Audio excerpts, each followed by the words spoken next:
প্রাণপ্রিয় কুমিল্লাবাসী, আল্লাহর দরবারে শুকরিয়া জানাচ্ছি যিনি কোরআনে কারিমের জন্য আজকের এই গভীর রজনী পর্যন্ত আমাদেরকে জেগে থাকার তৌফিক, ধৈর্য এবং সহ্য দিয়েছেন। এত রাত পর্যন্ত মাহফিল হয়, রাত 11টা কি 10টা 15 বেজে গেছে। 10টায় শেষ করে দেওয়ার দরকার ছিল, যে না মানে সারা রাত জেগে থাকবে মানুষ। এখানে বসেন না কেন, দাঁড়িয়ে আছেন কেন? বসে পড়েন, সব বসেন। আগামী থেকে সিস্টেম পাল্টিয়ে ফেলবেন। আল্লামা দেলাওয়ার হোসাইন সাইজি রহমতুল্লাহ আলাইহি উনি যেভাবে অনুষ্ঠান করতেন, করোনার অনুষ্ঠানগুলো ওইভাবে করবেন, সব দিকে উপকার হবে। মাগরিব থেকে এশা পর্যন্ত একজনকে তুলে দেবেন। এশার পরে রাত 9টা 9:30 সর্বোচ্চ 10টায় যেন মাহফিল শেষ হয়ে যায়, তাহলে সবাই বাঁচবে।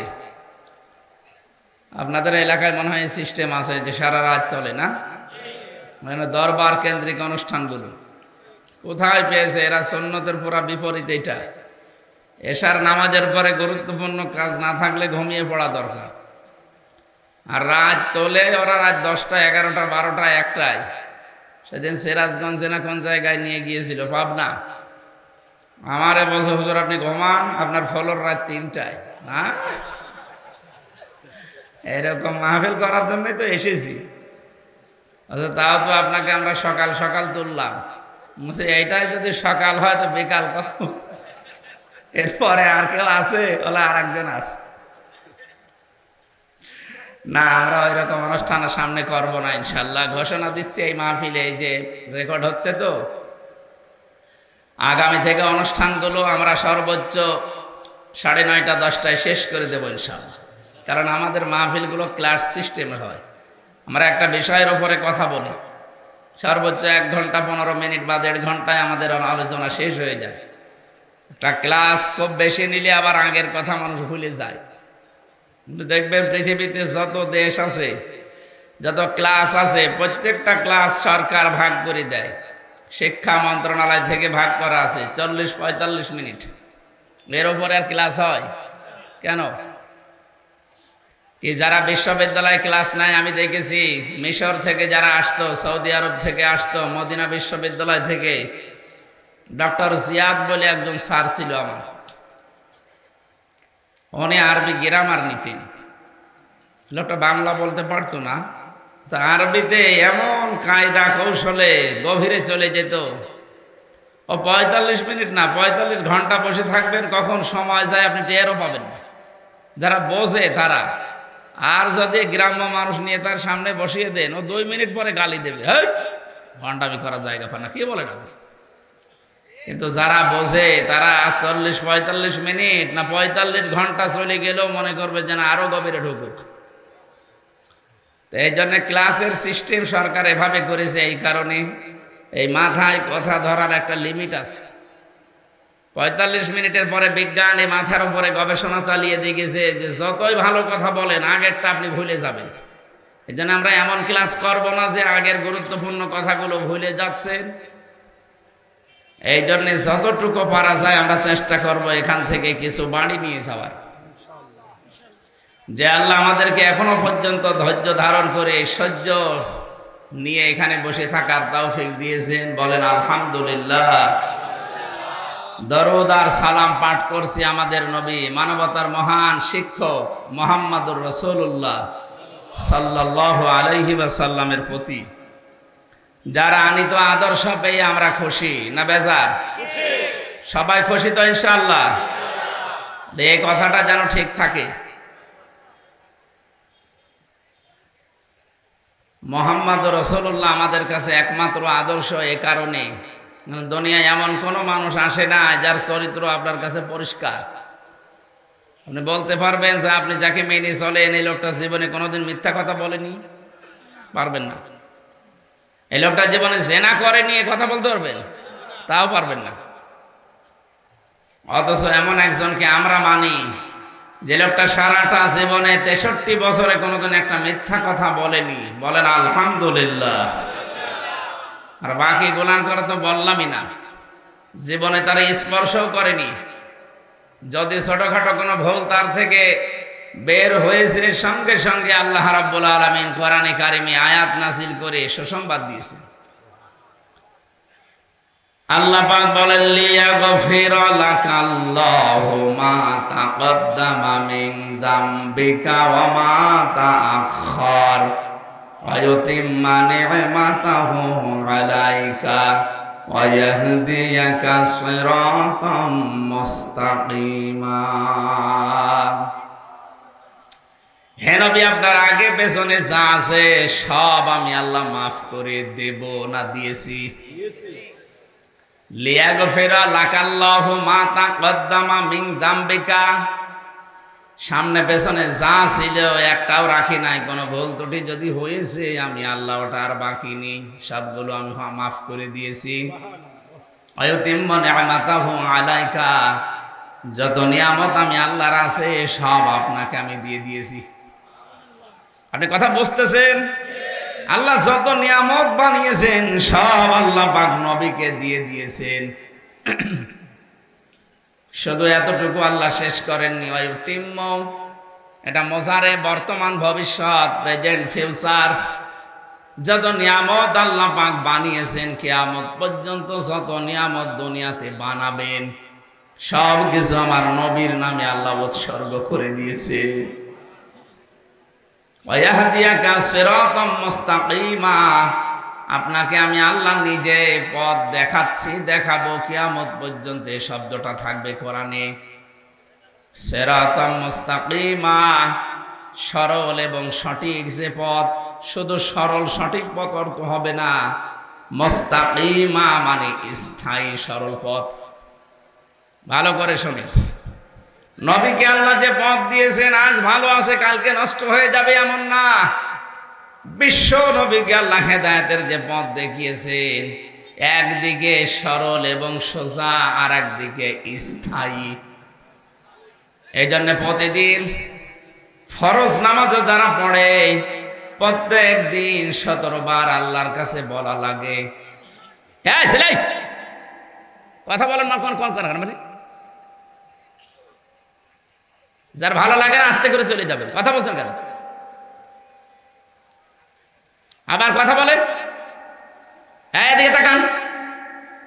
কোন দিকে তাকিয়েছেন আপনি? একটা কথা বলবেন না, ভালো না লাগলে আস্তে করে চলে যাবেন। আর প্রসাব পায়খানা বাদ দিয়ে কেউ যেতেও পারবেন না। যাবেন মানে আপনি এসেছেন কেন? আর খুব বেশি যদি হয় বিড়ি খাওয়ার জন্য যাবেন না। অনেকে বিড়ির নেশা আছে, তখন ওরা ফতোয়া দিয়ে কি করবে? বিড়ি খেতে মনে চাইলে খেয়ে চলে আসবে। আসবেন তো? বছর ঠিক ঠিক আছে। তার মানে এলাকায় সব চলে। এই ভাই মশাটা ড্রাইভারের কাছ থেকে নিয়ে আসেন তো, ফায়ার শীত লাগছে। আর এটা কার? এটা কার? এখানে ছিল একজন মানুষের মাথার তা পাই দিয়েছেন কোন কারণে? আপনার বিবেক কি মরে গেছে নাকি? যান ড্রাইভারের বলে মশাটা নিয়ে আসেন, যদি পারেন, না পারলে বসেন। মানে জেলখানায় 3টা বছরে শরীরে বিভিন্ন রোগ হয়ে গেছে, ভেতরে মানে আছে খোলা পড়ে আছে, আমার শরীর আর সাপোর্ট করছে না। জোর করে এভাবে হয় না তো। ডায়াবেটিস অনেক বেশি, এই জন্যে আমিও পারি না, আপনারাও ছাড়েন না। আল্লাহু আকবার, ওই রকম হয়ে গেছে। কোথায় সেই কি বলে সন্দ্বীপ থেকে দিনের বেলা ছিল ব্রাহ্মণবাড়িয়া কসবা, ওখান থেকে এখানে। আর রাস্তাঘাটে যে অবস্থা, আমার মনে হয় ওদেরকে যদি পেতাম আমি আজকে জবাই করতাম। শয়তান এমপি হয়েছে, এগুলো জবাই করে দেওয়াই ভালো ছিল। ও কারণে হয়তো এমনি জাহান্নামে যাবে। যারা এই যে রাস্তাঘাট তৈরি না করে বলে যে আমরা মানবতার সেবায় কাজ করি, কি সেবা করেছেন আপনি? এই যার যে মানবতার সেবা আবার কি আছে? একটা মসজিদ বানিয়ে দিলে খুব বেশি হলেও না 2000 লোক নামাজ পড়ে। কথা বলছেন এখানে। আর একটা রাস্তা বানিয়ে দিলে 2 লক্ষ মানুষ হাঁটাচলা করবে। 100টা মসজিদ বানানোর চাইতে একটা রাস্তা বানানো আল্লাহর কাছে অনেক ভালো। শয়তানরা এই কাজগুলোই করে না। এই জন্য রাস্তায় আমার মাত্র এই যে 60-70 কিলো পথ এখান থেকে এই কসবা, অথচ 4 ঘন্টা 10 মিনিটের উপর সময় লেগেছে এইটুকু সময় আসতে। এত খারাপ রাস্তা। সেই ফজরের নামাজ যখন পড়ি তখন থেকে বের হয়ে এই গাড়িতে শুধু মাঝখানে যে 1.5 ঘন্টা কথা বলেছি ওখানে এই, আর এই যে সারা রাত সারাদিন চলছে আমাদের এই গাড়ির উপরে, এই জন্য শরীরও খবর গোছে না। আমার মনে হচ্ছে একটু শুলেই ঘুম আসে যাবে, শরীরের ভেতরে তো কিছু নেই। এরপরও যদি কেউ জ্বালান এইভাবে আপনারা ঝামেলা করলে আমি কিন্তু কথা ভুলে যাব। গুরুত্বপূর্ণ একটা বিষয় আজকে, এটা রজব মাস চলছে। রজব মাসে কিছু করণীয় আছে, কিছু বর্জনীয় আছে। এইগুলো আপনাকে কোরআন থেকে জানা লাগবে, হাদিস থেকে জানা লাগবে। আজকে এই জন্যই এসেছেন নাকি, নাকি অন্য উদ্দেশ্য আছে আমাদের? না, রাসূলুল্লাহকে আল্লাহ যে পথ দিয়েছিলেন ওটা কি অস্থায়ী না স্থায়ী? কেমন স্থায়ী? আজ আছে, কাল 2 দিন পরে রাস্তার মতো হয়ে যাবে কিয়ামত পর্যন্ত। রব্বুল আলামিন বলেন 17 বার কমপক্ষে মানুষ আমার কাছে এই কথা বলে, ইহদিনাস সিরাতাল মুস্তাকিম, হে আল্লাহ তুমি আমাকে সরল সঠিক স্থায়ী পথ দেখাও। মুস্তাকিম মানে যেটা দাঁড়িয়ে থাকে। ইস্তেকামাত ময়দা করা মানে কি? যে কোরআনে কারিমে অন্যান্য আয়াতগুলোতে আমরা দেখেছি, বিশেষ করে সূরা আহকাফের 14 নম্বর আয়াত, ওদিকে সূরা হামিম সাজদার 30 নম্বর আয়াত, এখানে দেখবেন ইন্নাল্লাযীনা ক্বালু রাব্বুনাল্লাহু সুম্মাস্তাকামু, নিশ্চয় যারা কথা বলে আমাদের রব আল্লাহ আর এরপর টিকে থাকে। এখানে আল্লাহ কমও দিতে পারতেন, ইস্তেকামাত শব্দটা দিয়েছেন এই কারণে, কম মানে এমনি দাঁড়িয়ে থাকা, আর ইস্তেকামাত মানে দৃঢ়ভাবে দাঁড়িয়ে থাকা। আর এগুলো তৈরি হয় ওই সময় যখন মানুষ ঈমানের উপরে পরীক্ষা দেয়। আমরা বাস্তবে বহু মানুষকে দেখেছি এই দেশে যারা সত্যি ঈমানের উপরে পরীক্ষা দিয়েছে। এ মানুষগুলো জুলুম অত্যাচার স্টিম রোলার চলেছে, এরপরও তারা টিকে ছিল। শহীদ মীর কাশেম আলীর কথা শুনেছেন না? আমি তো নিজে কারারক্ষীর কাছে শুনেছিলাম। এই লোকটার 3 ঘন্টা পরে ফাঁসি হবে, অথচ তিনি বললেন যে আমি 2 ঘন্টা ঘুমালাম, 1 ঘন্টা আগে তুমি আমারে ডেকে দিও। কারারক্ষী কুতুবউদ্দিনের বাড়ি রাজবাড়ি, মাঝে মাঝে আমাদের বলতো, হামজা ভাই এই লোকটা ঘুম আসলো কি করে? বললাম আপনি বুঝবেন না, আমি বুঝেছি ঘুম কেন এসেছিল। যারা এই কথা বলতে পারবে যে আমাদের রব আল্লাহ আর এর উপরে টিকে থাকতে পারবে দৃঢ়ভাবে, সুদৃঢ়ভাবে টিকে থাকতে পারবে, তাতানাজ্জালু আলাইহিমুল মালাইকা। তাতানাজ্জাল এটা মজারে, বর্তমান ভবিষ্যৎ প্রেজেন্ট ফিউচার, মালাকুন 1 বছর, মালাইকা বহু বছর।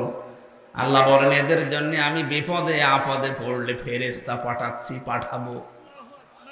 1টা 2টা না, হাজার হাজার ফেরেশতা তাদের কাছে আসবে। হয়তো ফেরেশতা নিজের সূরাতে আসবে অথবা অন্য কোনো সূরত নিয়ে আসবে। আল্লাহ তাখাফু ওয়ালা তাহজানু, তারা কানের কাছে এসে বলবে ভয় পাবেন না, কোনো চিন্তা নেই। আপনি ফাঁসির দড়ি দেখতে পাচ্ছেন, তাতে কি হয়েছে? আপনার ছেলে ব্যারিস্টার আরমান গুম হয়ে আছে, তাতে কি হয়েছে?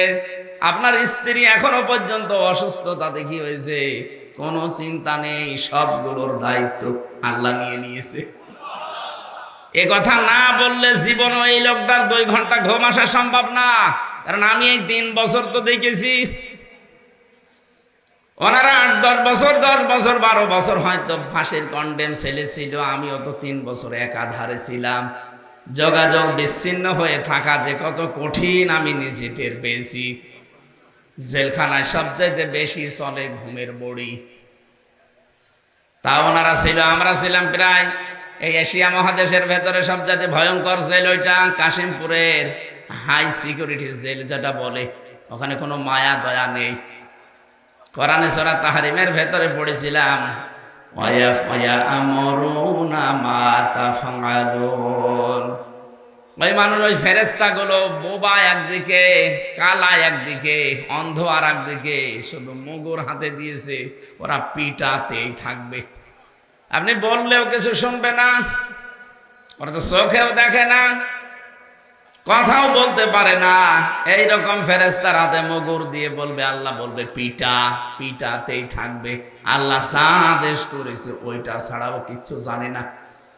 তা আমরা মনে হয় এই 3টা বছর এইটাই দেখেছি, ও হাসিনা যা আদেশ করেছে ও তা ছাড়া কিছুই জানে না। ওর মনুষ্যত্ব মরে গিয়েছিল। না তো একটা মানুষকে 3.5 হাতে দিকে এদিকে 1.5 হাত এতটুকু জায়গায় 24 ঘন্টা তালাবদ্ধ করে রাখে, তো ওর বিবেক নেই? ওই জেলারের, ওই সোফারের, ওই আইজির, ওই পিছন আইজি যে ছিল ডিআইজি, ওর বিবেক ছিল না? ছিল, কিন্তু বিবেক মরে গেছে। আমার মনে হয় ফেরেশতার মতো ওরে যা বলে দিয়েছে ও তাই করবে। আমি আলেম হই আর আমি জালেম হই, ওর কাছে কিছুই না। আমার নামের আগে যে একটা মাওলানা লেখা আছে, ওর কাছেও কিছুই না।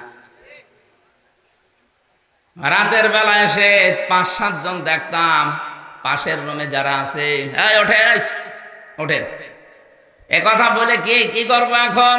কি করব মানে চলে যাওয়া লাগবে, মনে হচ্ছে ছেড়ে দেবে আমারে।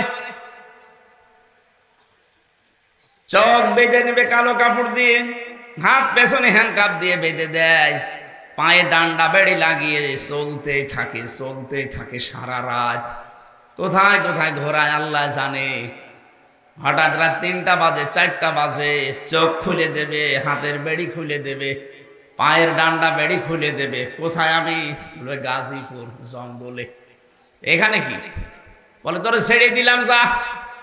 যে আপনি দৌড় দেবেন, পেছন থেকে গুলি করে বলবে সকালে যে ক্রস ফায়ারে মরে গেছে। আপনারা শোনেননি ক্রস ফায়ারের নাটক? এইভাবে চলত। আমি তো নিজে মাঠের নিচে থেকে দেখেছি। এরা রাতের বেলায় এসে এভাবে নিয়ে চলে যেত হঠাৎ কোথাও। এই ছিল মানুষের জীবন। ওই লোকটা পড়ে আছে আজ 2 বছর, 5 বছর, 7 বছর। আমি শুনেছিলাম যারা আমার সাথে ছিল ওরা বলেছে 14 বছরের মানুষ আমরা পেয়েছি। কেউ জানে না দুনিয়ায় যে লোকটা বেঁচে আছে কিনা। এত বড় বড় নখ হয়েছে তো মানুষের। চুল দাড়ি গোপ দেখলে আপনি ভয় পেয়ে যাবেন প্রথমে। ওরে বাবা, কি মানুষ না জঙ্গল থেকে বেরিয়ে আসতেছে। এরা দেওয়ালের সাথে আঙ্গুলের এই নখ দিয়ে খুশিয়ে খুশিয়ে ভাঙা ভাঙা অক্ষরে লিখে রাখতো, ভাই যদি বাইরে যেতে পারেন তবে একটু জানাবেন যে আমি বেঁচে আছি। কারণ বাইরে মানুষ জানে না যে ও বেঁচে আছে। এমন কিছু মানুষকে জিজ্ঞাসা করতাম যে আপনার নাম কি? বলে কি? তার মানে ও নিজের নামও জানে না। তার মানে ওই নাম ধরে তো তাকে বছরের পর বছর ডাকা হয় না, ও নামও ভুলে গেছে।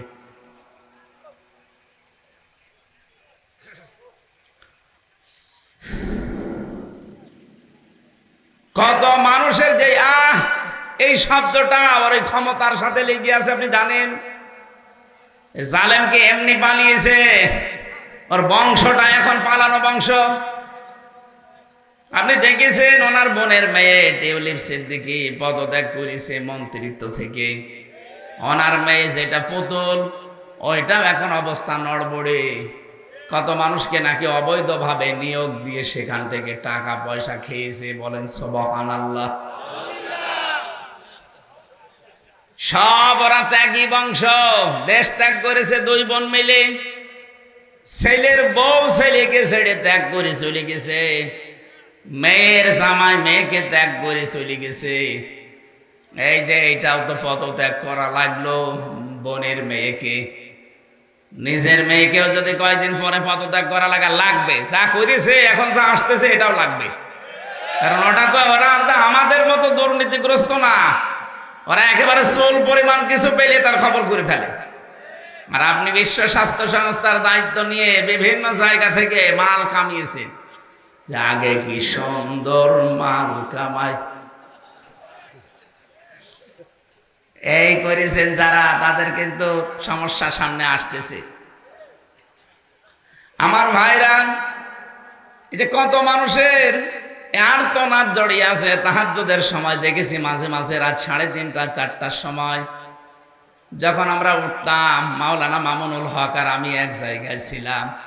হঠাৎ ওযু করার জন্য উঠে 2 তলা 3 তলা 4 তলা 5 তলা থেকে আওয়াজ আসতো, কে গো? ওই যে বিডিআর আজ 14 বছর পড়ে আছে বিডিআর, কিচ্ছু জানে না। ও মাঝে মাঝে এসে বলতো, হামজা ভাই মাত্র আর 1 মাস পরে আমি রিটায়ার্ড হয়েছিলাম। অথচ এই জালেমরা একটা দুর্বিসন্ধি করে আমাদের এই প্রশাসনের বিভাগটা নষ্ট করি। আমি আজ 14 বছর পড়ে আছি বিনা কারণে। এ বয়সে আমার স্ত্রীর কাছে, আমার ছেলে মেয়ের কাছে, নাতির কাছে থাকার কথা, অথচ আজ মুরব্বী মানুষ, পঞ্চগড়ে বাড়ি লোকটার 14 বছর পড়ে আছে। মাঝে মাঝে রাতের বেলা দেখতাম এভাবে শব্দ দিত। আমার মনে হয় ওর এই আর্তনাদ, এর এই দীর্ঘশ্বাস আরো সে চলে গেছে। নবীজি যে জানিয়েছেন, ইত্তাকি দাওয়াতাল মাজলুম ফাইন্নাহা লাইসা বাইনাহু ওয়া বাইনাল্লাহি হিজাব, রাহু মুসলিম। তোমরা বেঁচে থাকো মাজলুমের বরদোয়া থেকে, কারণ মাজলুমের বরদোয়ার আল্লাহর ভেতরে কোনো হিজাব থাকে না, পর্দা থাকে না। এরকম হাজার লক্ষ মানুষ যারা মজলুম, তাদের বরদোয়া, তাদের দীর্ঘশ্বাস এদের এই ক্ষমতার সাথে লিখেছিল।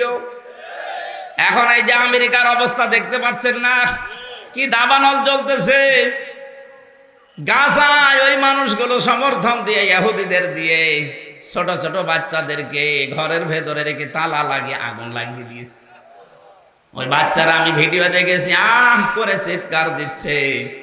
কিছু কিছু মানুষ যারা বলছে, রব্বানা আখিরিনা মিন হাদিহিল ক্বরিয়াতি যালিমি আহলুহা, হে আল্লাহ, জালেম সম্প্রদায় থেকে, এই জনপদ থেকে তুমি আমাদেরকে বের করে নাও। ওয়াজআল লানা মিন লাদুনকা ওয়ালিয়্যা ওয়াজআল লানা মিন লাদুনকা নাসীরা, অথবা তোমার পক্ষ থেকে একটা সাহায্যকারী আমাদের জন্য পাঠাও। রব্বুল আলামিন যেন ওই ছোট ছোট বাচ্চা নিষ্পাপ, যারা এখনো গোনা লেখা শুরু হয়নি, এই গাজার এই ছোট ছোট মুসলমান ছেলে মেয়েদের আর্তনাদ আরো সে পৌঁছানোর কারণে এখন শাস্তি দিচ্ছে। যারা নীরব ছিল বিশ্বে, এই মডেলগুলো, আমেরিকা 70,000 মেশিন লাগিয়েছে আগুন লিভানোর, 70,000। আপনি চিন্তা করতে পারেন, এই বাংলাদেশের মতো 59টা দেশ জোড়া দিলে যত বড় হয়, এক আমেরিকা একা অত বড়, এত বড় বিশাল দেশের যে লস অ্যাঞ্জেলস না কি পুড়ে যাচ্ছে না, আমি দেখেছি এই ভিডিওগুলো, কান্না, এমনি কান্না চলে আসছে। মানুষকে আল্লাহ যা দিচ্ছে দিচ্ছে, এর জন্য হাজারো পশু পাখি পর্যন্ত কষ্ট পাচ্ছে। হরিণ পুড়িয়ে দেখলাম, পুড়ে একেবারে পুরা ভত্তা হয়ে পড়ে আছে। ওদের একদিকে বরফ জমে যাচ্ছে ঠান্ডায়, আর একদিকে দাবানল জ্বলতেছে। 70,000 মেশিন দিয়ে শেষ পর্যন্ত আজকে জানিয়েছে যে আমাদের আয়ত্তের বাইরে, কারণ সেখানে পানি দেওয়া হয় ওই জায়গায় আগুন আরো বেশি জ্বলে। আরে ভাই, আপনি আল্লাহর সাথে পাল্লা দিয়ে পারবেন? এটাকে দুনিয়ার কেউ করাচ্ছে? আল্লাহ নিজে করছেন। ইন্না বাদশা রব্বিকা লাশাদীদ, আল্লাহ বলেন আমার ধরা বড় শক্ত ধরা। এমনিতে আমি কাউকে কিছু বলি না, যদি একবার ধরি ওরে আমি আর ছাড়ি না।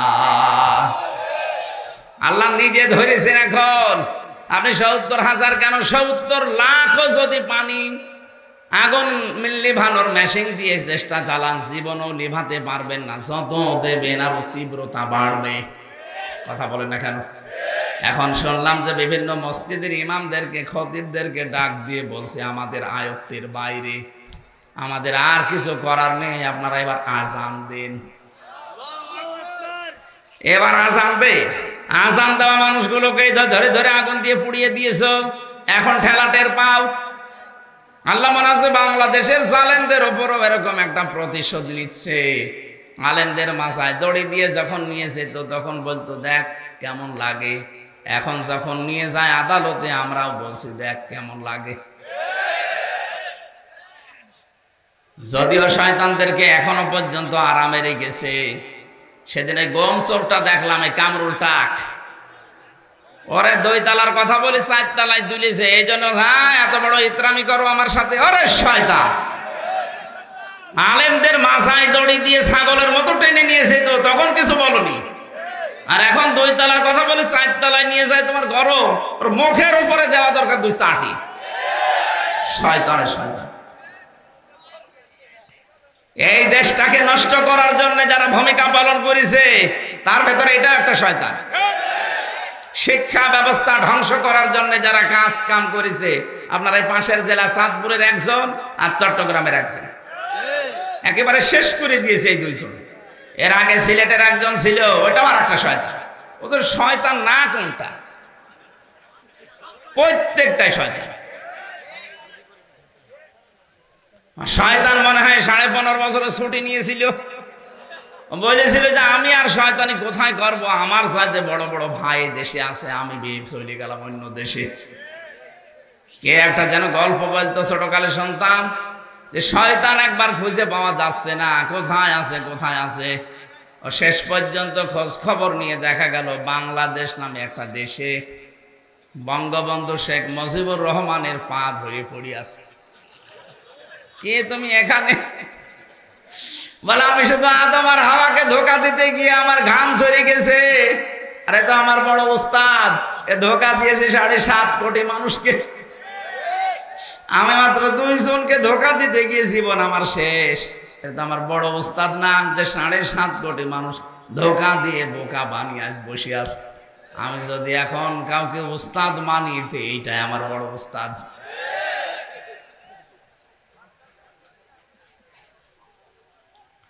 আল্লাহর সাথে পাল্লা দিয়ে পারা যাবে না, এজন্য আমাদেরকে নত স্বীকার করা লাগবে।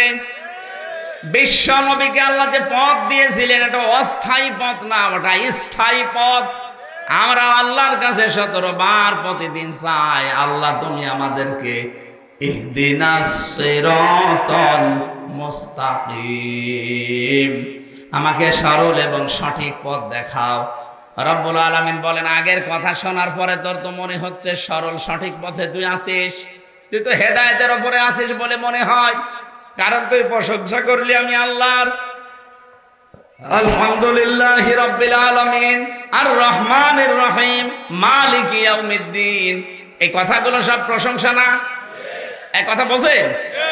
এতগুলো এটা একটু সরিয়ে দিন তো সামনে। প্রশংসা করার ধরন দেখে আমার মনে হচ্ছে তুই তো ভালো পথে আছিস। আবার সরল সোজা পথ কোনটা? আপনি যেন নিজের থেকেই বললেন, আল্লাহ ইয়্যাকা না'বুদু ওয়া ইয়্যাকা নাস্তাঈন, হে আল্লাহ তোমার কাছে আমি সরল সোজা পথ চাই। আমি কিন্তু যে সে না, আমি তোমার বান্দা। আমি তোমার কি বান্দা? আমি তোমার বান্দা, আমি স্বীকৃতি দিলাম। আজ অনেক মানুষ দেখি আল্লাহর বান্দার পরিবর্তে বিভিন্ন পীর সাহেবের গোলামের কথা পরিচয় দেয়, বলে আমি অমুক পীরের গোলাম। এটা জায়েজ নেই। যারা বলেন হয়তো না বুঝে বলেন, আপনি এখনই তওবা করেন। এ পৃথিবীতে আমরা কারো বান্দা না, আমরা রাসূলুল্লাহর বান্দাও না। বান্দা কার? আল্লাহ। এই শব্দটা কত দামি জানেন? বান্দা, আব্দুল, এটা আল্লাহ নিজে আমাদের নবীকে নাম ধরে দিয়েছেন। ওয়াইন কুনতুম ফি রাইবিম মিম্মা নাযালনা আলা আবদিনা, এই যে আব্দুল শব্দটা এত আদরের, এত ভালোবাসার, আমরা ওই শব্দটাই নামাজে বারবার আল্লাহকে শোনাই। ইয়্যাকা না'বুদু, হে আল্লাহ তুমি আমাকে চিনতে পারোনি, আমি তোমার দাস, তোমার গোলাম, বান্দা। আমি তোমারই ইবাদত করি। ওয়া ইয়্যাকা নাস্তাঈন, তোমার কাছে সাহায্য চাই। স্বাভাবিক ভাবেই যেন মনে হচ্ছে আল্লাহ আমার সামনে দাঁড়িয়ে জিজ্ঞাসা করছে, হামজা তোমার বান্দার স্বীকৃতি দিলে, এতগুলো প্রশংসা করলে, আমি আল্লাহর কি দেব তোমারে বলো দেখি। তখন আমরা সরল সোজা এবং স্থায়ী মুস্তাকিমের পথ চেয়েছি। বলেন বলেন, এটা চাইলেই শেষ হয়ে গেছে। আল্লাহ যেন প্রশ্নবোধক চিহ্ন দিচ্ছে, সিরাতে মুস্তাকিম কি এটা? আল্লাহ যেন আমাকে জিজ্ঞাসা করছে কি এটা। এখন আমি নিজের থেকে বলছি, আল্লাহ সিরাতাল্লাযীনা আন'আমতা আলাইহিম, আল্লাহ সিরাতে মুস্তাকিম তো ওইটা, পথের পথ আমি চাচ্ছি, যে এই পথে তুমি পুরস্কার দিয়েছো, যে পথের মানুষদেরকে তুমি এনাম দিয়েছো, পুরস্কৃত করেছো, ওদের পথ আমি চাই। আল্লাহ পাক বলছেন কারা তারা? আপনি নিজে পরিচয় দিয়েছেন, গায়রিল মাগদুবি আলাইহিম ওয়ালাদ-দাল্লিন।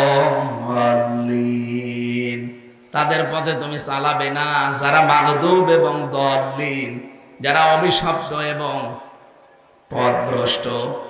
এখানে দুইটা জাতির নাম আমরা জানি। এই ছেলে, জরুরি কাজ না থাকলে যাবেন না, একটু বসেন। এখানে দুইটা জাতির নাম আমরা সকলে জানি, যে একটা ইহুদি আর একটা খ্রিস্টান। আপনি তামাম দুনিয়ায় এখন 257টা রাষ্ট্র আছে, মানবতার শত্রু ইসলামের শত্রু হিসাবে আপনি দুইটা জাতিকে দেখবেন বেশি ভূমিকা পালন করছে। আপনি গাজার দিকে তাকিয়ে দেখবেন, এখানে ধ্বংস করার পেছনে দায়ী হচ্ছে ইহুদিরা, আর ওদেরকে সাহায্য করেছে খ্রিস্টানরা। এক কথা বলেন না কেন? আর বাকি মুসলিম বিশ্বে, বিশেষ করে আমাদের প্রতিবেশী, এখানে মুসলমান নিধনের পেছনে ভূমিকা পালন করেছে মুশরিকরা, আর এদেরকে সাহায্য করেছে উগ্রপন্থী কিছু হিন্দুরা। গুজরাটে মুসলমান হত্যা, কাশ্মীরে মুসলমান হত্যা, সর্বোপরি আল্লাহর ঘর ওরা ভেঙে দিয়েছে। এখনো পর্যন্ত আল্লাহর ঘর ওরা ভাঙতেছে, গতকালকেও একটা ভেঙেছে। আমাদের প্রতিবেশী, এই কারণে আমরা সতর্ক করছি, যেহেতু আমাদের হাতে আপনাদের যাতে ক্ষমতা কম, এই জন্য সতর্ক করছি। প্রতিবেশী পাল্টানো যায় না, প্রতিবেশীর চরিত্র পাল্টাতে হয়। এই জন্য আশা করবো আপনাদের পূর্বপুরুষেরা আল্লাহর ঘর কাবা ধ্বংস করতে এসে তারা কাসফিম মাকুল হয়ে গেছে। কথা বলেন এখানে, আপনারা তা করছেন, আপনাদেরকে আল্লাহ কাসফিম মাকুল বানিয়ে দেবে।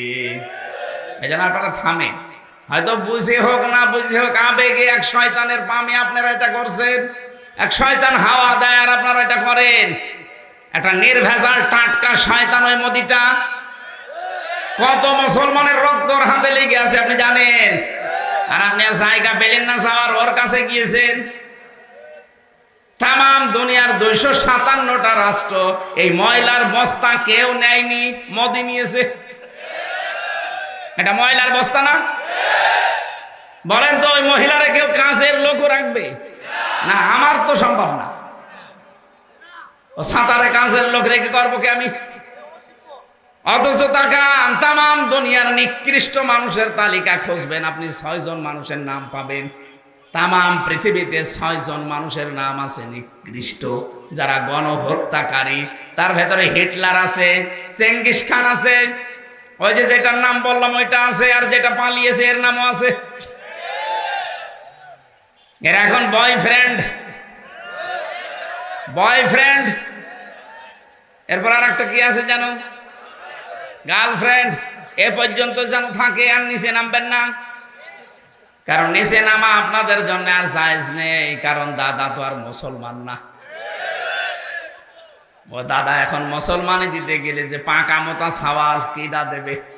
হাজাম কোথায় পাবেন আপনি? একটা হাজামকে নিয়ে যে দেবেন, ও তো আর চোখ খুলে কাটতে পারবে না, চোখ বন্ধ করে কাটা লাগবে। শেষে আঁকা কাটতে যে গুড়া কেটে বাদ দিয়ে দেবে, ও বিয়ের স্বাদ মিটে যাবে দাদা। এই জন্য যাই গেছেন থাকেন, কিন্তু নিচে নামবেন না। কথা বলছে না কেন? নাই তো শেষ বয়সে একটা কিছু হয়ে গেলে তখন পরিচয় দেবো কি? পরিচয় দেওয়া সম্ভব ওই সময়? আমার কোরআন মানবে?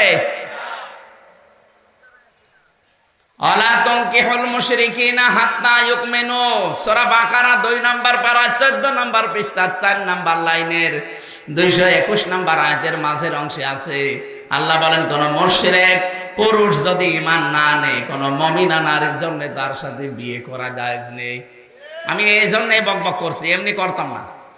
এই জন্য গেছেন ভালো, সাবধানে থাকবেন, কারণ ওদের তো চরিত্র ঠিক নেই। কখন আবার কি করে ফেলে, শেষে দেখা যাচ্ছে বুড়ো বয়সে নাতি আমরা কি করব।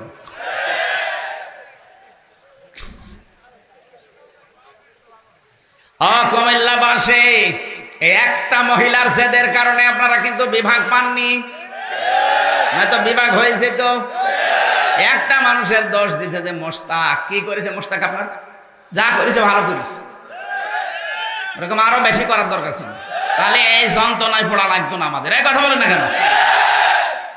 খালি মোস্তাকের দোহাই দিয়ে এত বড় একটা জেলা, বাংলাদেশের 17 জেলার ভেতরে একটা জেলা কুমিল্লা, এটা বিভাগ হওয়ার মতো না? কি হয়তো আপনার দিলে? তাহলে একজনের উপরে হিংসা করে আপনাদের সারা কুমিল্লায় প্রায় 20-22 লক্ষ মানুষ বাস করে পুরা জেলা মিলে। হ্যাঁ, এতগুলো মানুষের এখন সব মনের ভেতরে দুঃখ না? এই দুঃখ থাকবে না, সামনে জেলা বিভাগ হবে ইনশাআল্লাহ। আমরা সবাই চাচ্ছি, সারা বাংলাদেশে তো আমি ঘুরি, বলে না এটা ঠিক হয়নি, এদের বিভাগ দেওয়া দরকার। আল্লাহ যেন অন্তত এটা আপনাদের দেখার তৌফিক দেন, জোরে বলেন আমিন। আমার ভাইরা, আমি যে কথা বলছিলাম, রব্বুল আলামিন এই দুইটা জাতির নাম দিয়েছেন এই কারণে, একটা অভিশপ্ত আর একটা পথভ্রষ্ট। এই পৃথিবীতে কেন তারা অভিশপ্ত, কেন পথভ্রষ্ট, আমি প্রায় 5টা কারণ পেয়েছি তাফসিরে। এইদিকে তাকান, এটা আমাদের সাথে আবার মিলবে। 1 নম্বরে, এই মানুষগুলো কিন্তু জানতো যে আমাদের নবী মুহাম্মদ রাসূলুল্লাহ শেষ নবী এবং সর্বশ্রেষ্ঠ নবী, কারণ ওদের তাওরাতে, ওদের ইনজিলে কয়েকশো বার লেখা ছিল এটা। তাওরাত কিতাবে, ইনজিল কিতাবে আমাদের নবীর নাম পরতে পরতে তার প্রশংসা লেখা ছিল। আমাদের কোরআন পড়তে গেলে আমরা যে অক্ষরগুলো দিয়ে পড়ি, আমার আল্লাহ প্রতিটি অক্ষরে আমাদের নবীর সম্মান আর পরিচয় তুলে ধরেছেন। আপনি দেখবেন যারা আরবি পড়তে পারে বলবেন আলিফ দিয়ে দেখবেন আহমদ, আলিফ দিয়ে আহমদ মানে প্রশংসিত। বা দিয়ে আল্লাহ বলেন আমার নবী বাশির, সুসংবাদদাতা। তা দিয়ে আমার নবী মুত্তাকি, তিনি পরহেজগার। সা দিয়ে আমার নবী মুদ্দাসসির, তিনি কম্বলওয়ালা। জিম দিয়ে আমার নবী জামিল, তিনি সুন্দর। হা দিয়ে আমার নবী হাকিম, তিনি অন্তরঙ্গ বন্ধু। খ দিয়ে আমার নবীর পরিচয় আল্লাহ দিয়েছেন খাতামান নাবিয়্যিন, আমার নবী শেষ নবী। আপনি একটা একটা করে যখন যেতে থাকবেন দেখেন সর্বশেষ অক্ষরে আল্লাহ ডাক দিয়েছেন ইয়াসিন, হে নেতা। সুবহানাল্লাহ বলতে পারেন? ওদের কিতাবে এভাবে প্রত্যেকটি পরতে পরতে সাজানো ছিল নবী মুহাম্মদ রাসূলুল্লাহর পরিচয়, যে উনি একজন শেষ নবী আসবে, উনি সর্বশ্রেষ্ঠ নবী। আমিনা তার মায়ের নাম, আব্দুল্লাহ তার বাবার নাম, দাদার নাম পর্যন্ত লেখা ছিল। ওরা যে সত্যকে সত্য জানার পরও মানত না, একদিকে হিংসা করে আর একদিকে অহংকার করে। তাহলে এখান থেকে একটা মাসলা বের হয়, হিংসা করে আর অহংকার করে যারা সত্যকে সত্য জানার পরেও মানে না, আমার আল্লাহ পাক বলেন তারা অভিশপ্ত, তারা পথভ্রষ্ট। এই বাংলাদেশের সাথে একটা মিলান তো, আর যারা সত্যকে সত্য জানার পরও মানতে চান না, হয় হিংসা করে অথবা অহংকার করে। বলেন, এই যে কিশোরগঞ্জের এক পাগলা বের হয়েছে, ফজু পাগলা, ফজলুর রহমান, একটা পাগল। আগে ছিল ছাত্রলীগের সভাপতি, খরচ পাল্টি এখন চলে এসেছে আর এক দলে। এ খজু ফজু পাগলা এখন পুরাটাই পাগল হয়ে গেছে। ও দেখতে পাচ্ছে সত্য, কিন্তু এই মহাসত্যকে জানার পর অস্বীকার করছে। এই দেশে যারা ইসলাম মানে এরা সব মিলে মাত্র 10 ভাগ, আর আমরা যারা আছি ইসলামের বাইরে তারা 90 ভাগ। আরে ভাই, এটা আগস্টের 5 তারিখের আগে নেই কি? আপনি আগস্টের 5 তারিখের আগের জরিপ দেখেন, এই দেশে মাত্র 100 জনের 15 জন মানুষ চাইতো এই দেশে কোরআনের বিধান কায়েম হোক। অথচ এই যে জানুয়ারি মাসের 1 তারিখ থেকে রিপোর্ট বের হচ্ছে, আন্তর্জাতিক খবর রাখেন, এদেশে এখন 100 জনের 58 জন মানুষ চাচ্ছে এদেশে কোরআনের বিধান কায়েম হোক।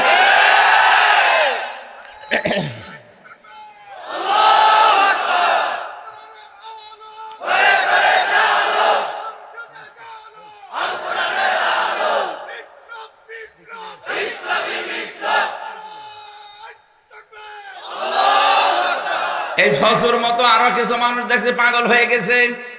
এই যে হারুন একটা, হারুনের বউ পাপিয়া একটা, আমি নাম ধরেই বলছি কারণ এরা পুরাটা এখন মাথা আউলিয়ে গেছে। এরা সত্যকে সত্য জানার পর অস্বীকার করছে। ওরা বলে ভোট হলে ইসলামপন্থী মানুষ মাত্র 10 ভাগ ভোট পাবে। আরে ভাই, আপনি ভোটে 15.5 বছর হয়েছে, আপনি আন্দাজি রিপোর্ট বলেন কি করে? বিশ্বের রিপোর্ট গুলো এখন খুলে দেখেন, এই যে মাইক্রোসফট ভয়েস অফ আমেরিকা সবগুলো খ্রিস্টানরা চালায়, একটাও তো মুসলমান চালায় না। তারা এখন রিপোর্ট দিচ্ছে বাংলাদেশ দেখে, এই দেশে যেভাবে মানুষের উত্থান হচ্ছে ইসলামে, আগামীতে তৃতীয় শক্তি হিসাবে ইসলাম ক্ষমতায় যাবে। এটা আমেরিকার রিপোর্ট। মাইক্রোসফট রিপোর্ট দিয়েছে তামাম দুনিয়ায় 257টা রাষ্ট্রের ভেতরে মিথ্যা কথা বলার দিকে এগিয়ে আছে ভারত। আরে ভাই, আমরা তো বানাইনি, বানিয়েছে খ্রিস্টানরা। সবচাইতে বেশি মিথ্যা খবর প্রচার করে ভারতে। আপনি দেখেছিলেন না ওদের সাংবাদিকের অবস্থা কি? হলহকার, মলম। আমার মনে হয় মলম বিক্রেতা অত নড়াচড়া করে না। যা আমরা নিয়ে নেব, আমরা চট্টগ্রাম। আরে দাদা, চট্টগ্রাম নিয়ে নেবেন মানে আপনি কি যৌতুক নেবেন? আর মেয়ে তো পালিয়ে গেছে, যৌতুক কিসের? মেয়ে তো বিয়েই আমরা মানি না। আর আমাদের যে ধর্মে যৌতুক দেওয়াও জায়েজ নেই, নেওয়াও জায়েজ নেই। যদিও এখানে কিছু আছে যৌতুক খায়। কারা কারা যৌতুক নিয়েছেন হাত তোলেন তো। আলহামদুলিল্লাহ, এই ছেলে যাক ভালো আছে। আলহামদুলিল্লাহ বললাম এই কারণে, আমার তো ছেলে নেই, মেয়ে আছে, আমারও যৌতুক দেওয়া লাগবে না। এই ছেলে এত দূর বিয়ে দেওয়া যাবে না। কোথায় কুষ্টিয়া, কোথায় কুমিল্লা, এত দূর বিয়ে দিয়ে থাকা যায়? আসতেই লাগে আমার একদিন। কুমিল্লাবাসী বাংলাদেশের 64 জেলার ভেতরে, এখানে যেহেতু আলেমদের বাস বেশি এই জেলায়, সারা বাংলাদেশের জরিপেটা সবচেয়ে বেশি আলেম বাস করে কুমিল্লা, নোয়াখালী এগুলোতে। এ কারণে এমনিতেই মানুষ হিসাবে ইমান যেহেতু সিটি ফোটা আছে, এই কারণে আপনাদের প্রতি মহাব্বত একটু বেশি। অন্যান্য জেলার চাইতে একটু মহাব্বত বেশি, বিশেষ করে গোপালগঞ্জের চাইতে। ওর নাম শুনলে আমার কেন কেমন জানি লাগে। বহু দাওয়াত এসেছিল, বললাম না, ও আবু সাহেলের ওখানে আমি যাবো না। দরকার হয় কুষ্টিয়ায় আমি ঘুমাবো, তারপরেও যাব না। কোথায় কুষ্টিয়া, কোথায় কুমিল্লা, এরপরও আমার চলে আসা লাগে। শুধু ইমানের দিক থেকে টান আছে, এই কারণে আমি এখানে কথা বলেও শান্তি পাই। আর গোপালগঞ্জে শান্তি তো দূরের কথা, আমি সেই কয়বার গেছি চলে ফুটে মরিছি। আমার গাড়ি পর্যন্ত শয়তানটা ভেঙে দিয়েছে। এই জন্য অবস্থার পরিবর্তন না হলেও জেলায় আমি যাবো না। এখনো দাওয়াত নেইনি এবছরে, বলেছে আগে হোক, ও আল্লাহর ওলি যদি মরে যায় তারপরে। তাছাড়া আমি, আমার মনে হয় কেমন কেমন লাগে। যদিও গোপালগঞ্জ বাংলাদেশের ভেতরে না, বাইরে, ভেতরে। ওই জেলায় যেভাবে উন্নয়ন করেছেন আপনি, সারা বাংলাদেশে যদি ওইভাবে উন্নয়ন করতেন, তাহলে এই দেশের কোনো মানুষ আপনাকে বলতো না। কারণ নিজেরটার দিকে টানবেন মানে। আমিরে জামাত ডাক্তার শফিকুর রহমান হাফিজাহুল্লাহ কয়েকদিন আগে তিনি খুলনায় গিয়েছিলেন। উনি বলেছে যে গোপালগঞ্জে বিভিন্ন বিশ্ববিদ্যালয় হয়েছে, অনেক প্রতিষ্ঠান হয়েছে, আমরা এতে নারাজ না, ভালো, ওটাও বাংলাদেশের ভেতরে। কিন্তু এরকম প্রত্যেকটা জেলায় তো অন্তত কম বেশি হওয়ার দরকার ছিল। ওদের রাস্তা দেখেছেন? আর এই যে রাস্তা, ডেলিভারি রোড, আমার মনে হয় যে সমস্ত মেয়েদের পেটে বাচ্চা, এখান থেকে ওই সেই কুমিল্লা নিয়ে যাওয়া লাগবে না। এই রাস্তায় শুধু 2-3 কিলোমিটার, ড্রাইভারকে বলবেন 200 টাকা বেশি দেবো, তুই জোরে চল, ওর রাস্তায় শেষ। এই কথা বলে না কেন? ডেলিভারি রোড বানিয়ে ফেলিছে, রাস্তায় হয়েছে একবার। তাহলে এখান থেকে আমি আজকে শিক্ষা দিতে চাইলাম, এই যারা সত্যকে সত্য জানার পরে অস্বীকার করছেন, এই ফসু পাগলার মতো, আপনাকে কিন্তু ইহুদি আর খ্রিস্টানদের সাথে তুলনা দিয়েছেন আল্লাহ। আপনি সত্যের পথ পাবেন না। এই জন্য যারা এরকম বিভ্রান্তিতে আছেন তারা থামবেন। আর আমি জানি যারা একেবারে শেষ পর্যায়ে পৌঁছিয়ে যায়, ওদের হেদায়েত দেওয়ার মতো আল্লাহ আর খালি রাখে না। ইন্নামা নুমলি লাহুম লিয়াজদাদু ইসমা ওয়া লাহুম আযাবুম মুহিন। মানুষের পাপ যখন পরিপূর্ণ হয়ে যায়, ওই মানুষগুলোর মুখ দিয়ে তখন অনর্গল আল্লাহ মিথ্যা কথা বের করে। এই জন্য মিথ্যা কথা খুব বেশি বলছে কয়েকজন। আপনি দেখবেন, এই কথা বলছে না কেন? আপনি দেখবেন যে এই কয়টা ইসলামের বিরুদ্ধে, একামতের দিনের বিরুদ্ধে কথা বলছে, ওদের একটারও পেছন ঠিক নেই, সবগুলো বাম থেকে আসা। বলে যে কোরআনের সাথে রাজনীতির কোনো সম্পর্ক নেই। আরে শয়তান, 918 জায়গায় কোরআনে কারিমে আছে ডাইরেক্ট ইনডাইরেক্ট মিলে যে কোরআন দিয়ে রাজনীতি করা লাগবে। আমি এর আগে 903 জায়গা পর্যন্ত পেয়েছিলাম, আজকে সারা দিনের ভেতরে 3 থেকে আরো 15 জায়গা, কত হয় 918 জায়গায় আমি পেয়েছি। আরো যারা বড় বড় গবেষক তারা তো আরো বেশি পাবে। যেটা 903 জায়গায় আছে এটা যদি কেউ অস্বীকার করে ওর ঈমান থাকার কথা। নামাজের কথা আছে মাত্র 82 জায়গায়, কয় জায়গায়?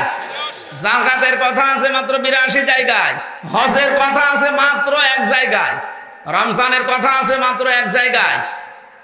এটা অস্বীকার করলে যদি আপনার ঈমান না থাকে, যেখানে 918 জায়গায় আছে আপনি অস্বীকার করেন কোন কারণে? নিজে করতে পারেন না, এটা আপনার ব্যর্থতা। এক কথা বলেন না কেন? যারা এই বাংলাদেশে কোরআন দিয়ে রাজনীতি করেন না, আপনি কান খাড়া করে সাফ কথা শোনেন, আপনি মরে গেলে কোনো বিচার হবে না, কোনো হিসাবও হবে না, বিনা বিচারে বিনা হিসাবে আপনি জাহান্নামে। এটা আমি বানালাম। সূরা হুদ 12 নম্বর পারা 12 নম্বর পৃষ্ঠা 1 নম্বর লাইনের 98 নম্বর আয়াতে আছে, ইয়াকদুমু কওমাহু ইয়াওমাল কিয়ামাতি ফাওরাদাহুমুন নার ওয়া বিইসাল বিরদুল মাওরুদ। আল্লাহ পাকে আয়াতের সামারাইজ এইটা, যদিও ফেরাউন সম্পর্কে নাজিল হওয়া। আমি যতগুলো তাফসীর দেখেছি বিশ্ববিদ্যালয়ে থাকাকালীন প্রায় 42টার সাথে এটা মিলিয়েছি আমি। 42টা তাফসীর পাশাপাশি রেখে মিলিয়ে সামারাইজ এইটা, যেই দলের নেতা জাহান্নামে যাবে ওই দলের যত অনুসারী কর্মী ওর সাথে জাহান্নামে যাবে। আপনি আয়াতটা মিথ্যা বলতে পারবেন? এবার বলেন তো আপনি কোথায় যাবেন? নিজের দিকে তাকান। আপনি এমন নেতার অনুসরণ করেন যার রাত 9টার পরে ঠিক মতো পা মাটিতে পড়ে না। এক কথা বলছেন না কেন? রিকশা ছাড়া বাড়ি আসতে পারে না, তাল গাছ ধাক্কা দিয়ে বলে মিয়া ভাই সাইড দিয়ে কতক্ষণ দাঁড়াবো। এরকম মানুষ পাওয়া যায় না? এরকম মানুষের পেছনে আপনি থাকেন আর আপনি বলছেন না আমার নেতা ঠিক আছে। ও যদি জাহান্নামে যায় ওর পেছনে যারা আছে সব যাবে ওর সাথে জাহান্নামে। কোন সূরার নাম বললাম? হুদ। বলেন বলেন। আপনি যত তাফসীর আছে বাংলাদেশে মিলান দেখবেন এইটা পাবেন। 12 নম্বর পারা 12 নম্বর পৃষ্ঠা 1 নম্বর লাইনের 98 নম্বর আয়াত। এত দলিল দিয়েও যদি কারো মন খারাপ হয়, আমার মনে হয় ওর বিবেকের উপরে কুকুরে পোশাক করেছে। অবশ্য ঠিক।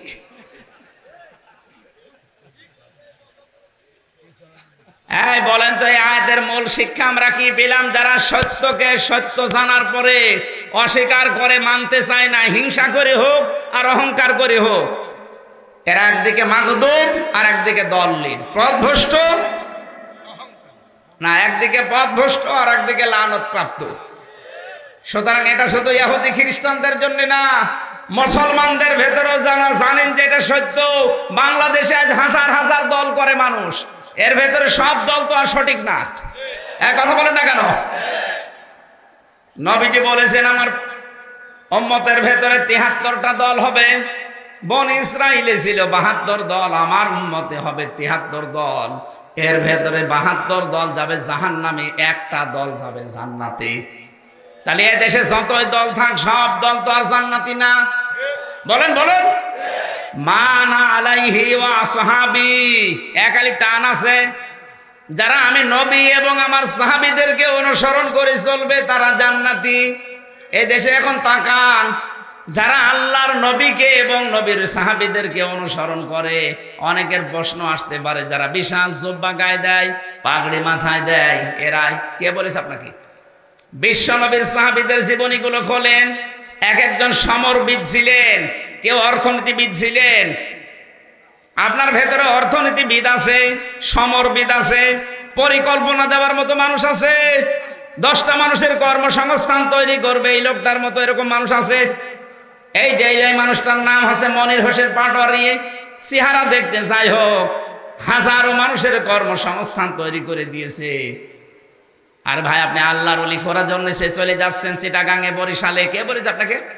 আল্লাহর ওলি তো ওইটা যার দ্বারা মানুষের কর্মসংস্থান তৈরি হয়। একটা মানুষ চুরি থেকে, ডাকাতি থেকে, ছিনতাই করা থেকে, হাইজ্যাক করা থেকে বেঁচে নিজের জায়েজ কর্মজীবনে আছে, যার মাধ্যমে আছে, সেই লোকটার দাম কত আপনি জানেন? আমি মনির হোসেন পাটোয়ারি সাহেবকে ধন্যবাদ জানাচ্ছি, কারণ ওনার চাইতে টাকাওয়ালা মানুষে বাংলাদেশে কম নেই। কত মানুষের টাকা তারা ব্যাংকে রাখে, ছাতা পড়ে যায়, অথচ ওনার টাকাগুলো উনি কাজে লাগিয়েছে, হাজার হাজার মানুষের কর্মসংস্থান তৈরি করে দিয়েছে। এক একটা মানুষ কর্ম করে খেতে পারলে তার দ্বারা আরো 4-5 জন পরিবারের সদস্য চলে। এই পরিকল্পনা তৈরি করা লাগবে না, এই আইডিয়া নিয়ে আসা লাগবে না। ওনার মাথা ছোট হোক, কিন্তু আইডিয়া তো আছে। আমরা আল্লাহর ওলি খুঁজেই পাই না। আমি সাফ বাংলা কথা বলছি। আল্লাহর ওলি যে লোকটা গাছতলায় বসে আছে, যে তার বাসতলায় বসে আছে, দরবার খুলে বসে আছে, ওটা আল্লাহর শত্রু। কারণ যার কাজ নেই ওটা আল্লাহর শত্রু। আল কাসিবু হাবিবুল্লাহ, যারা কাজ করে খায় এরা আল্লাহর বন্ধু। সুবহানাল্লাহ বলতে পারেন না? অনেক কাজ করে খায়, কাজ করিয়ে খায়, এই মানুষগুলোই আল্লাহর বন্ধু। যদি ফরজ যে বিধানগুলো আছে ওটা ঠিক রাখতে পারে, শুধু ফরজ নামাজ, ফরজ রোজা, ফরজ হজ, ফরজ যাকাত, এগুলো ঠিক রেখে যদি মানুষের সাথে মুআমালাত মুআশারাত ঠিক থাকে, কসম করছে আল্লাহর ওলি ওইটাই। আল কাসিবু হাবিবুল্লাহ, যারা কাজ করে খায়, পরিশ্রম করে, এরা আল্লাহর বন্ধু। আল কাসিবু হাবিবুল্লাহ। তলাবু কাসবিল হালালি ফারিদাতুম বাদাল ফারিদা, নির্ধারিত ফরজ আদায় করার পর হালাল রুজির জন্য চেষ্টা করা, কষ্ট করা, ওটা আরেকটা ফরজ। এই ফরজটা বাংলাদেশে নেই, এই জন্য এত দুর্নীতি। এটা যদি আমরা ফরজ মনে করে পালন করতাম, 42,000 কোটি টাকা প্রতি বছরে বছরে পাচার হতো না। এক পদ্মা সেতু বানাতে 32,000 কোটি টাকা খরচ। কেন? যারা বানিয়েছে তাদের সাথে কথা বলেন। যত টাকা আপনি এখান থেকে মারিং কাটিং করেছেন, এরকম ব্রিজ 4টা বানানো যাবে। ওই যে শুধু নামাজকে, রোজাকে, কোরআন পড়াকে ইবাদত মনে করে, আর কর্মজীবন যেটা হালাল রুজির জন্য চেষ্টা করা, এগুলো মনে করে দুনিয়ার কাজ। এই জন্য দরবেশের মতো মানুষ এত বড় বড় দাড়ি, 36,000 কোটি টাকা চুরি করেছে। ওর হাত না, ওর মনে হয় ছোট ঠ্যাঙও কেটে ফেলা দরকার। শয়তান যা করেছে।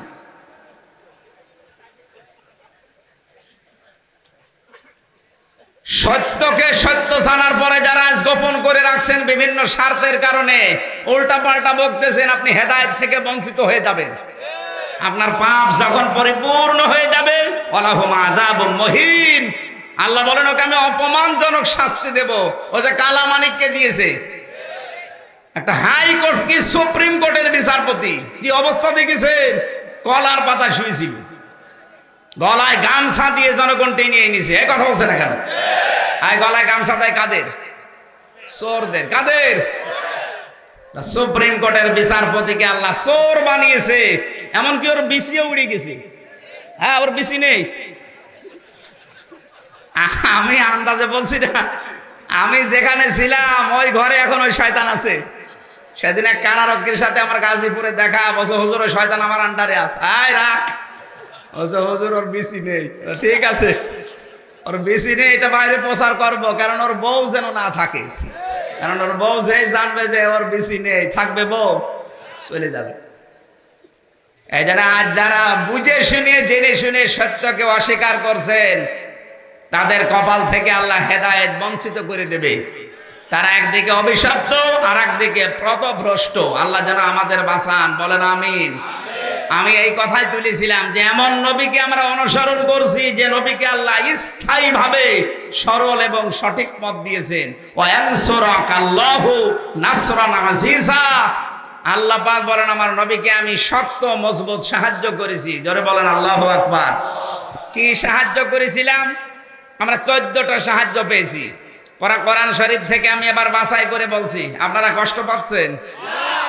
শেষ করে দেবো এখনই? আর একটু সময় দেবেন না? জবান খুলে আমার যে তেলাওয়াত কি তো আয়াত 4 ভাগের 1 ভাগ, আমি অতটুকুর তাফসীর করব। পড়েন।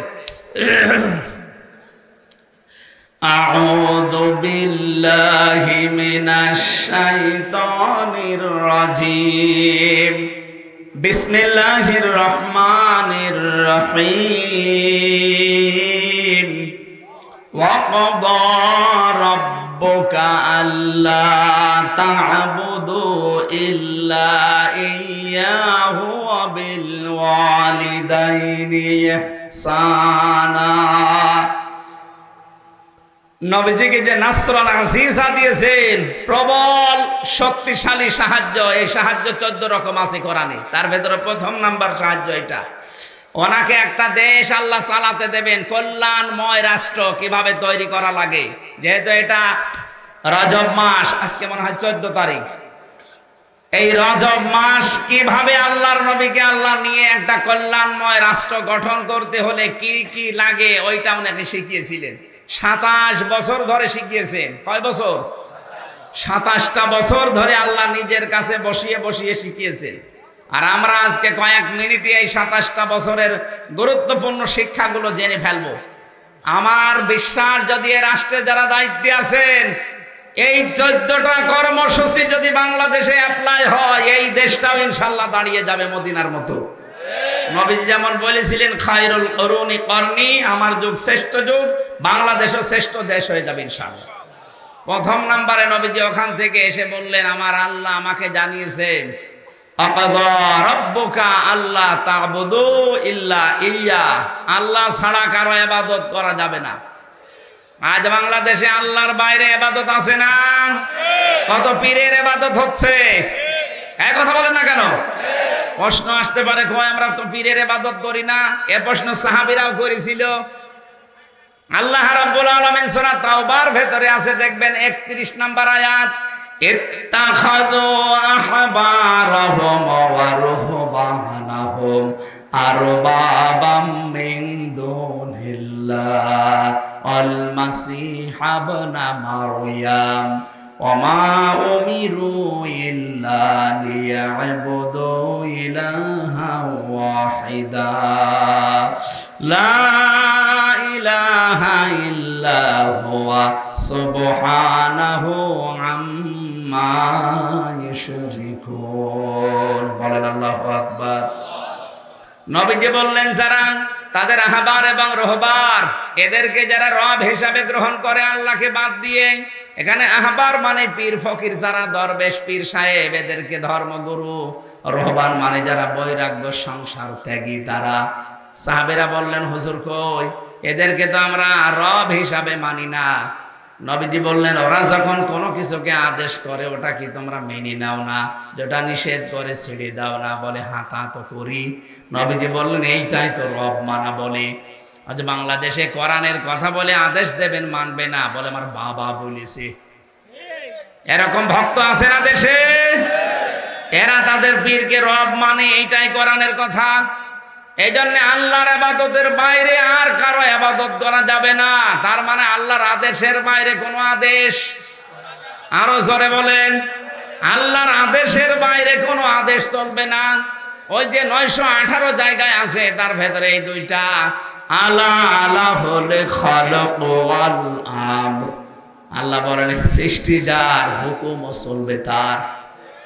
ইনিল হুকমু ইল্লা লিল্লাহ, যিনি বানিয়েছেন আইন চলবে তার। সুতরাং এই পৃথিবীতে কোরআনের সাথে রাজনীতির কোনো সম্পর্ক নয়। যারা বলেছেন হয়তো না জেনে বলেছেন, অথবা অন্য কোনো উদ্দেশ্য আছে। আর আমরা সেই উদ্দেশ্যের কথা অলরেডি জেনে ফেলেছি। দাদা বাবুরা মাঝে মাঝে বিভিন্ন জিনিসকে পাঠায় আর প্রেসক্রিপশন দেয়, কিছু কিছু আশার বাণী শোনায়, উস্কানি দেয়, তখন এই মানুষগুলো পাগল হয়ে যায়। আমরা এই পাগলামিতে আর কোনোদিন পা দেব না। আমরা যদি পা দিতে চাই, কোরআনে কারিমের পথে পা দেব। কথা বলেন ঠিক কিনা? আমার কথার অর্থ বোঝেন আপনি? কথা বলেন না কেন? সুতরাং কারো উস্কানিতে পা দেওয়া যাবে না। ওখানে বসে বসে উনি চা খায় আর উস্কানি দেয়। এ দেশে অনেকে উস্কানিতে পা দিয়ে বিশৃঙ্খলা তৈরি করে, মাঝে মাঝে বিভিন্ন নাম নিয়ে, কেউ রিক্সা লীগ, কেউ আনসার লীগ। কথা বলছে না, মাঝে মাঝে দেখবেন অন্যান্য ধর্মের লোকদের কেউ দিয়ে উস্কানি দেয়। আর এগুলো উস্কানিতে পা দেয় তারা, যারা এই 15.5 বছরে মাল কামিয়েছে। বিশেষ করে গোপালগঞ্জের লোক যেহেতু বেশি, এই জন্য উস্কানিতে পাও দেয় ওরা বেশি। কি হয়েছে দেখেছেন? পেছনে লাল হয়ে গেছে। ওই কয়দিন সন্তান গোপালগঞ্জ থেকে ঢাকায় আসলে বসে আসবেন 300 টাকা, দাঁড়িয়ে আসলে 1000 টাকা। কি পিটানো পিটিয়েছিল। এই জন্য আমরা যেন কারো উস্কানিতে পা না দেই। আজ এই দাদারা এসে মাঝে মাঝে অনেককে উস্কানি দিচ্ছে, টিপস দিচ্ছে, তখন আলেমদের বিরুদ্ধে আবার ওই শয়তানের তৈরি করা শব্দগুলো উচ্চারণ করছে। রাজাকার এই শব্দটা যেন সামনে কেউ উচ্চারণ না করে, মৌলবাদ এই শব্দ সামনে যেন কেউ উচ্চারণ না করে। এটা ওই জালেমদের তৈরি করা। এইটা তৈরি করে করেই তো সামনে হাজারো আলেমদেরকে ওরা বিভিন্ন জায়গায় জেল খাটিয়েছে। আমার নামেও লাগিয়েছিল। কিসের মৌলবাদ বলেন আপনারা? কিসের জঙ্গির নাটক সাজিয়েছেন? এখন যিনি র্যাবের দায়িত্বে আছে তিনি অলরেডি ঘোষণা দিয়েছেন যে জঙ্গি এটা পুরাটা একটা নাটক, এই মনিরুলের তৈরি করা। কোথায় আছে সেই শয়তান আমি জানি না। আমার মনে হয় এরকম মানুষকে আর বাঁচিয়ে রাখা ঠিক না, সবাই করে দেওয়া দরকার। ওরা বহু আলেমের জীবন নষ্ট করেছে এই জঙ্গির নাটক সাজিয়ে। আমার জীবন থেকে 3টা বছর কেড়ে নিবে আন্দাজে একটা বেকার একটা মিথ্যা মামলা দিয়ে। কিছুদিন আগে আদালত থেকে আমার রায় দিয়েছে যে আমি নির্দোষ, আমার কোনো দোষ পাইনি। তা আমি নির্দোষ মানুষকে যারা 3টা বছর জেল খাটিয়েছে, তাও ফাঁসির কন্টেম ছেলে, আমি চাই তারাও যেন 3 বছর এরকম জেলে থাকে। আর এখন মামলার রায় আমার কাছে কল দিয়ে বলো, হুজুর মাফ করে দিন। কিসের মাফ? আগে আমার টাকা ফেরত দেন। কথা বলেন এখন। আমার বাবার কাছে যত টাকা খেয়েছেন আগে টাকাগুলো ফেরত দেবেন। বলে মাফ করে দিয়ে। মাফ নাই, আমার উপর যে কষ্ট হয়েছে আমি মাফ করলাম, আমার বাবা মাফ করবে কি করে, আমার বউ মাফ করবে কি করে? তাদেরকে আপনারা যা করেছেন আগে ওইগুলো ফেরত দিয়ে দেন। এরপরে আমি আকিস গ্রুপে চাকরি করতাম, সেখান থেকেও শয়তানরা 32 লাখ টাকা নিয়েছে। এই জন্য যার কাছে যারা যে অপরাধ করেছেন এই 15.5 বছরে, যদি মাফ পেতে চান তার কাছে যে ক্ষমা চাবেন, আর তার যার ক্ষতি হয়েছে ক্ষতিপূরণ দেবেন। নাই তো শুধু আস্তাগফিরুল্লাহ পড়ে জীবনও আপনার মাফ হবে না। যারা বলে যে আস্তাগফিরুল্লাহ পড়লেই মাফ হয়ে যায়, আন্দাজে বলে। কারণ আপনি তো অপরাধ আল্লাহর কাছে করেননি যে আস্তাগফিরুল্লাহ পড়বেন, অপরাধ করেছেন আপনি হামজার কাছে। এক কথা বলেন না কেন? এজন্য অপরাধ যার কাছে ক্ষমা চাবেন, অপরাধ যার কাছে স্বীকার করবেন। এদেশের মানুষ পুরা উল্টা বোঝে, অপরাধ করে এদেশে আর কাবার দেওয়াল ধরে কান্নাকাটি করে। কাবার দেওয়াল ধরে কান্নাকাটি করা দরকার কি? তুই কি আল্লাহর কাছে অপরাধ করেছিস? অপরাধ করেছিস যার কাছে, ক্ষমা চাবি তার কাছে। আর শুধু ক্ষমা চাইলেই হবে? আপনি তার ক্ষতিপূরণ দেবেন না? এই যে পিবিআর যেই লোকটা মনোজ কুমার, এটা টাটকা নির্ভেজাল শয়তান। এর জন্য প্রায় 20 জনের উপরে আমার পাশে জেল খাটতেছে দেখলাম। কেউ ফাঁসির আসামি, কেউ যাবজ্জীবন। ওই নুসরাত হত্যা মামলার যে লোকটা, ওর কারণে মদ যে মসি বলে একজন ছিল, সেও আমার মনে হয় বিনা কারণে জেল খেটেছে, একটু ঝামেলার কারণে। আর ওই শয়তান হাজার হাজার কোটি কোটি টাকা মারিং কাটিং করেছে বিভিন্ন জায়গায়। আর এদের কাছেও টাকা চেয়েছিল, এরা টাকা দিতে চায়নি, এদেরকে ফাঁসিয়ে এখন এই যে জেল খাটাচ্ছে, জীবনটাই নষ্ট করে দিয়েছে। একটা স্বামী যদি ভেতরে থাকে তার পরিবার পুরো নষ্ট হয়ে যায় না?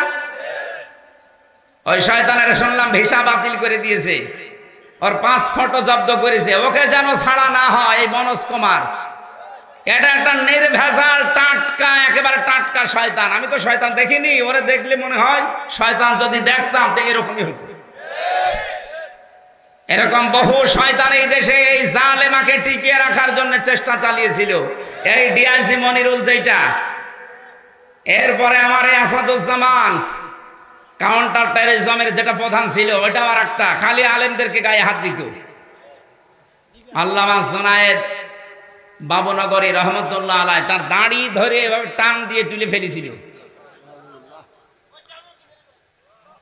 আলেমদেরকে পা উল্টা দিকে দিয়ে মাথা নিচের দিকে দিয়ে পিটিয়েছে।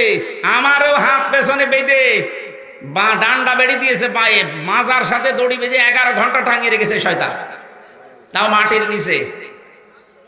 এরপরে চোখ বেঁধে দিয়েছে কালো কাপড় দিয়ে। মাঝে মাঝে বলছে, যা বলতে বলি এগুলো যদি না বলেন তাহলে আপনার বউ তুলে নিয়ে আনবো। ওরা আমার সামনে ওই যে কি দিয়ে নখ তোলে, ওই মেশিন গুলো নিয়ে এসে দেখাতো যে এইগুলো দিয়ে আমরা হাতে পায়ের নখ তুলি। আমার মনে হয় এখন ওদের তোলা দরকার। কথা বলেন। শিবিরের সভাপতি ছিল দেলাওয়ার ভাই, নাম শোনেননি? তার গরম করে তার লজ্জা স্থানে ঢুকিয়েছে। ওরা নিজেরাই বলছিল আমার সাথে যে দেলাওয়ারকে আর মাসুদকে আমরা একেবারে ফুটবলের মতো পিটিয়েছি, তার পুরো সঙ্গই নষ্ট হয়ে গেছে।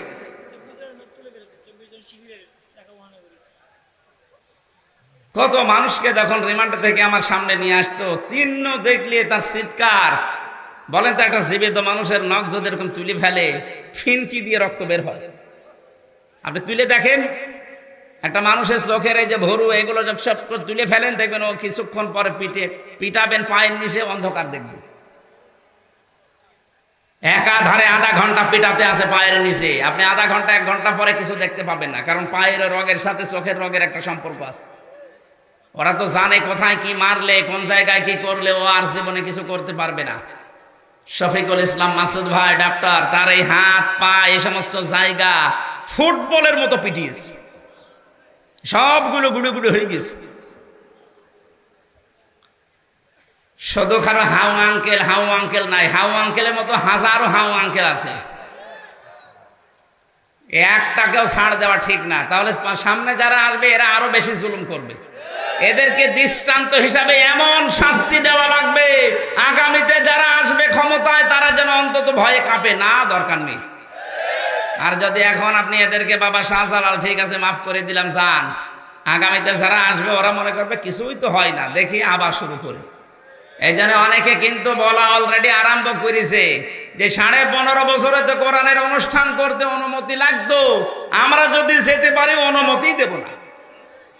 আরে ভাই, আপনি বলবেন ঠিক আছে, তাহলে এখনই বলে ফেলবেন, কয়েকদিন পরে বলতে পারবেন না, মানুষ তো সব জেনে ফেলবে।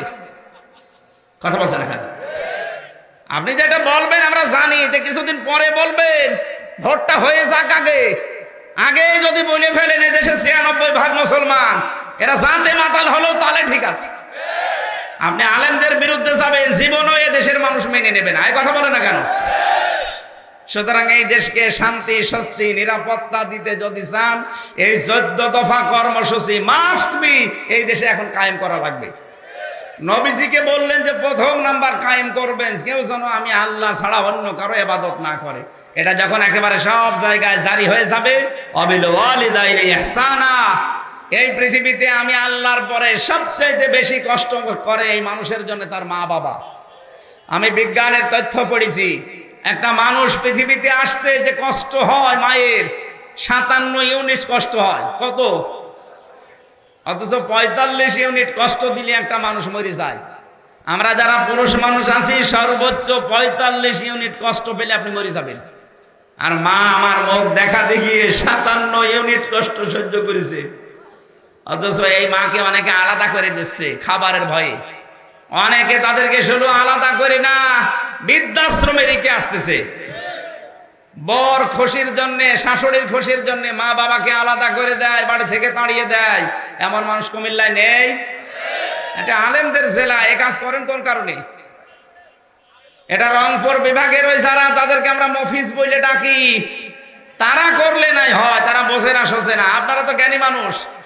এ জেলা বাংলাদেশের জন্য একটা শিক্ষা। অনেক মানুষ এই জেলার দিকে তাকিয়ে থাকে। আর আপনারা যদি বৃদ্ধাশ্রম তৈরি করেন, কুমিল্লাতে বৃদ্ধাশ্রম তৈরি হচ্ছে, নাউজুবিল্লাহি মিন যালিক, বৃদ্ধাশ্রম তৈরি করা জায়েজ নেই। আমি সেদিন নীলফামারী জেলার কিশোরগঞ্জ থানায় গিয়েছিলাম একটা বৃদ্ধাশ্রম দেখার জন্য। যে দেখি এইদিকে 25 জন, এইদিকে 25 জন মা আর বাবা বসে আছে, চোখের ভেতরে তাদের পানি টলটল করছে। ওদের চেহারার দিকে বোঝা যাচ্ছে যে প্রত্যেকটা মা বাবার সন্তানের জন্য বরদোয়া দিচ্ছে। ওদেরও আমার মতো ছেলে মেয়ে নেই? এক কথা বলে না কেন? এই জন্য সাবধান। আল্লাহ নিজের পরে কিন্তু কোনো পীরের নাম দেয়নি, আল্লাহ নিজের পরে শাশুড়ির নাম দেয়নি, আল্লাহ নিজের পরে কার নাম দিয়েছে? মা বাবা। এই দুইটাকে সামনে ঠিক রাখবেন। হ্যাঁ, স্ত্রীর যে সম্মান, অবশ্যই তাকে সে সম্মান দেওয়া লাগবে। এখানে একটা একটা করে 14টা বিষয় লেখা আছে। আপনারা সূরা বনী ইসরাঈলের 23 থেকে 38 এই আয়াতগুলো তাফসীর আকারে পড়বেন, আমি আশা করছি। পারিবারিক জীবন নিয়ে আমার বই লেখা আছে জেলখানায় বসে বসে। কোথায় আছে সে গাড়ি? এই যে সাদা গাড়ি, এখান থেকে মেয়েদের জন্য নিয়ে যান। ওইটা পুরুষের জন্য একটা আছে, মেয়েদের জন্য একটা আছে। পারিবারিক জীবনের দাম্পত্য কলহ এবং তার সমাধান, এটা পড়াবেন, মেয়েদের জীবন সংশোধন হবে। আল্লাহুম্মা আমিন। লা ইলাহা ইল্লা আনতা সুবহানাক ইন্নী কুনতু মিনাজ